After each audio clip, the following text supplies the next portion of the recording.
सर्वांचं लक्ष असलेल्या पुणे विधान परिषदेसाठी राष्ट्रवादी काँग्रेसकडून विक्रम काकडे आणि सुनील टिंगरे या दोघांचेही अर्ज दाखल झाले।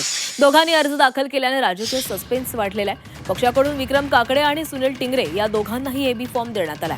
मात्र पक्षाचा अधिकृत उमेदवार कोण असणार हे अर्ज मागे घेतल्यानंतर स्पष्ट होणार आहे। काकडे पिता पुत्रांनी राष्ट्रवादीमध्ये प्रवेश करून उमेदवारी मिळवल्याने पक्षातील निष्ठावंत कार्यकर्ते नाराज असल्याचे दिसून आलेले आहे। पक्षातील अंतर्गत समीकरणं आणि स्थानिक राजकीय परिस्थिती लक्षात घेऊन नेतृत्वानं अंतिम निर्णय राखून ठेवल्याचं बोललं जातंय।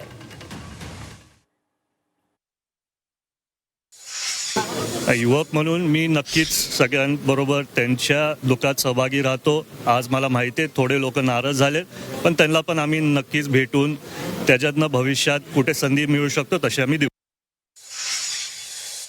नाराज नाही आणि असली तर ते आम्ही देतो। प्रदीप कन्नांनी बंडखोरी केली, तुम्हाला कळेल कोणी बंडखोरी केली। समोर राष्ट्रवादीचं आहे।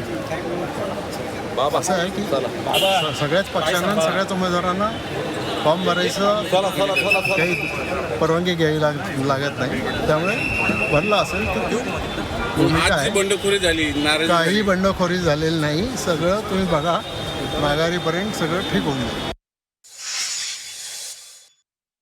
राज्याचे मुख्यमंत्री माननीय देवेंद्रजी फडणवीस, माननीय शिंदेसाहेब, माननीय सुनेत्रा वहिनी या तिघांच्या नेतृत्वाखाली ह्या निवडणुका आम्ही लढतोय। त्यामुळे पुण्याची जागा ही वाटपामध्ये राष्ट्रवादी काँग्रेस पार्टीला सुटली। त्यामुळे राष्ट्रवादी काँग्रेस पार्टीचं उमेदवार म्हणून जे काही ज्यांनी उमेदवारी जाहीर केली ते विक्रम काकडे हेच महायुतीचे आमचे उमेदवार आहेत।